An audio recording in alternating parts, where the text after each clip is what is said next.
வணக்கம். நடைமுறையில் இருந்து எடுக்கப்பட்ட ஒரு திட்டம் தான் பழைய ஓய்வூதிய திட்டம். இந்த ஓய்வூதிய திட்டம் 2025 இன்று பேசப்படுவதற்கு காரணம் இருக்கிறது. அது மட்டுமல்ல, தீபாவளி பரிசாக இந்த ஓய்வூதிய திட்டம் அறிவிக்கப்படலாம் என்ற எதிர்பார்ப்பும் நிறையவே இருக்கிறது. அதனுடைய நோக்கம் என்ன, எந்த காரணங்களால் இந்த ஓய்வூதிய திட்டம் மீண்டும் வரும் என்று எதிர்பார்க்கப்படுகிறது, எந்த போராட்டம் நடைபெற்று கொண்டிருக்கிறது, அரசு தரப்பிலிருந்து என்ன சொல்கிறார்கள் அப்படிங்கிறது குறித்து முழு விவரத்தையும் இந்த ஒரு வீடியோவில் உங்களுடைய அனைத்து கேள்விகளுக்கும் பதில் இருக்கு. ஸோ வீடியோ ஸ்கிப் பண்ணாம ஃபர்ஸ்ட்லேருந்து லாஸ்ட் வரைக்கும் பாருங்க. அப்பதான் நான் சொல்ல வர தகவல் என்ன அப்படிங்கிறது உங்களுக்கும் அண்டர்ஸ்டாண்ட் ஆகும். சமீபத்திய அறிவிப்பின்படி தமிழ்நாடு அரசு தனது ஊழியர்களுக்கு 2003க்கு முன்பு நடைமுறையில் இருந்த பழைய ஓய்வூதிய திட்டத்தை மீண்டும் அறிமுகப்படுத்த முடிவு செய்துள்ளதாக தகவல்கள் வெளியாகி வருகின்றன. ஆனால் மீண்டும் பழைய ஓய்வூதிய திட்டம் அமல் செய்வது குறித்து அரசு தரப்பில் இன்னும் எந்த விதமான அதிகாரப்பூர்வ அறிவிப்பும் வெளியாகவில்லை. காரணம் இருக்கிறது.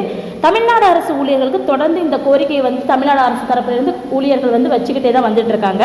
அதன்படி பார்த்தீங்கன்னா, இந்த பழைய ஓய்வூதிய திட்டத்தை அமல் செய்த மாநிலங்கள், இதுவரைக்கும் எந்தெந்த மாநிலங்கள் இந்த பழைய ஓய்வூதிய திட்டத்தை அமல் செஞ்சிருக்காங்கன்னு பார்த்தீங்கன்னா, ஊழியர்களுடைய கோரிக்கைகளுக்கு பதிலளிக்கும் விதமாக ராஜஸ்தான் மற்றும் சத்தீஸ்கர் போன்ற சில மாநிலங்கள் பழைய ஓய்வூதிய திட்டத்திற்கு திரும்பியிருக்கிறாங்க அப்படின்னு சொல்லணும். அது மட்டும் இல்லை, அரசு ஊழியர்கள் பங்களிப்பு ஓய்வூதிய திட்டம், அதாவது இப்போ நடைமுறையில் இருக்கு இல்லையா, இந்த பங்களிப்பு ஓய்வூதிய திட்டத்திற்கு எதிராக தான் போராடி வந்துட்டு இருக்காங்க. ஸோ இந்த திட்டம் வேணாம், எங்களுக்கு பழைய ஓய்வூதிய திட்டம் தான் வேணும் அப்படிங்கிற மாதிரி போராடி வந்துட்டு இருக்காங்க. ஸோ பழைய ஓய்வூதிய திட்டம் குறித்து திமுக அரசு என்ன தேர்தல் வாக்குறுதி கொடுத்தாங்க, இந்த தேர்தல் காலம் முடிகிற இந்த தருவாயிலையும் அவங்க என்ன வாக்குறுதி கொடுத்தாங்கன்னு அப்படின்னு நம்ம பார்த்தோம்னா, தமிழ்நாட்டில் பங்களிப்பு ஓய்வூதிய திட்டம் 20 ஆண்டுகளுக்கு மேலாக நடைமுறையில் இருந்துட்டு இருக்கு. பட் 2021 ஆட்சிக்கு வந்த திமுக அரசு பழைய ஓய்வூதிய திட்டத்தை மீண்டும் அறிமுகப்படுத்துவதாக உறுதியளிச்சிருந்தாங்க.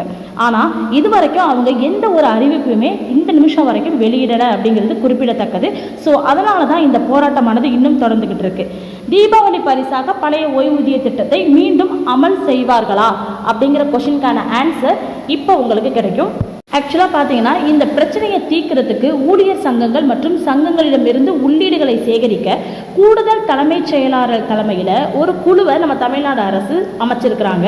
ஸோ இந்த குழு பார்த்தீங்கன்னா செப்டம்பர் 30 தனது அறிக்கையை சமர்ப்பிக்கும் அப்படின்னு சொல்லி எதிர்பார்க்கப்படுகிறது. ஏன்னா அவங்க சொல்லியிருக்கிற லாஸ்ட் டேட் செப்டம்பர் 30, அதாவது இன்னைக்கு.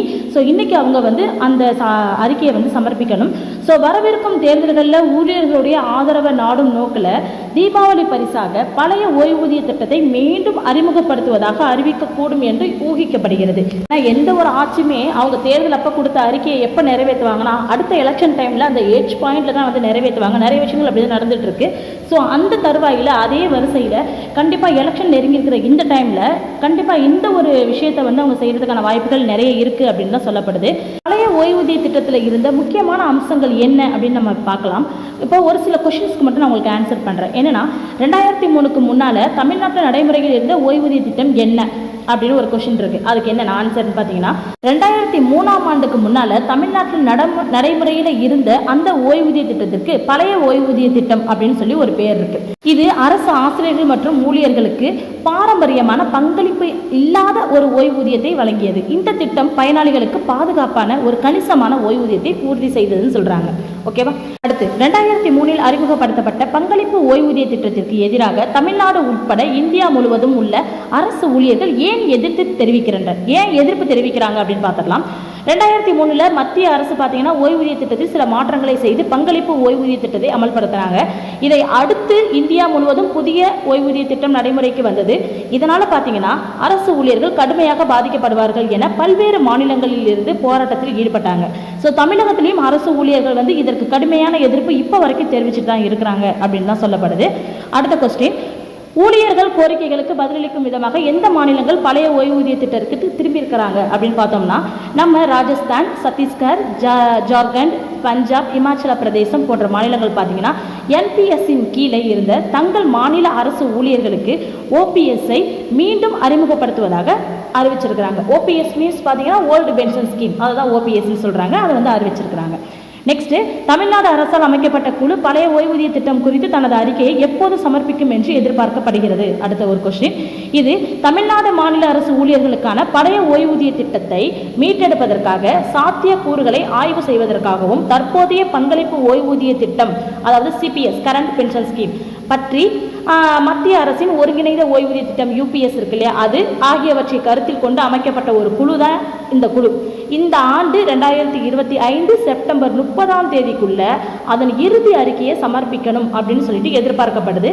இந்த குழுவிற்கு மூத்த IAS அதிகாரி சுகன்தீப் சிங் பேடி தலைமை தாங்குகிறார் அப்படின்னு சொல்லியிருக்காங்க. நெக்ஸ்ட் பார்த்தீங்கன்னா, ஊழியர்களுக்கு தீபாவளி பரிசாக பழைய ஓய்வூதிய திட்டத்தை மீண்டும் அறிமுகப்படுத்துவதாக அரசாங்கம் ஏன் அறிவிக்கலாம் என்று ஊகிக்கப்படுகிறது அப்படிங்கிற கொஸ்டினுக்கு ஆன்சர். தமிழக அரசு ஊழியர்களுக்கு தீபாவளி பரிசாக பழைய ஓய்வூதிய திட்டத்தை மீண்டும் அறிமுகப்படுத்துவதாக அறிவிக்கக்கூடும் என்ற ஊகம் அரசியல் சூழலிலிருந்து தான் வருது. என்ன ரீசன்னு பார்த்தீங்கன்னா, அரசாங்கம் குறிப்பாக 2021 ஆட்சிக்கு வந்தபோது திமுக அரசு சொன்ன ஒரு விஷயம் என்னன்னா, அரசு ஊழியர்கள் மற்றும் ஆசிரியர்களின் ஆதரவை பெறணும் அப்படிங்கிறதுக்காக அவங்க முயல்றாங்க. அதுக்கு தீபாவளி பரிசா பழைய ஓய்வூதிய திட்டத்தை மீண்டும் அறிமுகப்படுத்துவது இந்த ஊழியர்களின் ஆதரவை பெருக்குவதற்கான ஒரு முக்கிய நடவடிக்கையாக இருக்கலாம் அப்படின்னு சொல்லப்படுது. ஸோ குறிப்பாக பார்த்தீங்கன்னா, வரவிருக்கக்கூடிய தேர்தல்களை கருத்தில் கொண்டு இந்த குறிப்பிட்ட வாக்காளர் தளத்தை தனது நிலையை தக்க வைத்துக் கொள்றதுக்காகவும் மேம்படுத்துறதுக்காகவும் திமுக அரசாங்கம் பழைய ஓய்வூதிய திட்டத்தை மீண்டும் அறிமுகப்படுத்தலாம் அப்படின்னு சொல்லிட்டு யூகிக்கிறாங்க. ஓகேவா? இந்த கருத்தை நம்ம சுருக்கமாக சொல்லணும்னு பார்த்தீங்கன்னா, நம்ம தமிழ்நாடு அரசு ஊழியர்களிடையே மிகப்பெரிய எதிர்பார்ப்பை ஏற்படுத்தியிருக்கக்கூடிய இந்த பழைய ஓய்வூதிய திட்ட விவகாரத்தில் அனைத்து முடிவுகளுமே செப்டம்பர் 30 அதற்கு பிறகு இந்த குழுவுடைய அறிவிக்கையின்படி அதிகாரப்பூர்வமான அறிவிப்பாக வர வாய்ப்பு இருக்கு. இந்த குழு அந்த அறிக்கையை சமர்ப்பிக்கிறாங்க கவர்மெண்ட் சைடில் அப்படின்னா, கண்டிப்பாக அந்த அறிக்கையின்படி ஒரு தீபாவளி பரிசாக இந்த ஒரு விஷயத்தை அவங்க அமலுக்கு கொண்டு வர வாய்ப்புகள் இருக்கு. ஏன்னா அடுத்து எலெக்ஷன் டைம் அப்படிங்கிறதுனால கண்டிப்பாக அவங்க அறிவிக்கிறதுக்கான வாய்ப்புகள் இருக்குது அப்படின்னு தான் சொல்கிறாங்க. ஸோ இது வட்டாரங்கள் சார்பாக மூளைக்கு மூளை பேசிகிட்டு இருக்கக்கூடிய ஒரு விஷயம் தான். ஆங்காங்கே இதை எதிர்த்து போராட்டங்களும் நடைபெற்றுட்டு இருக்கு. நன்றி.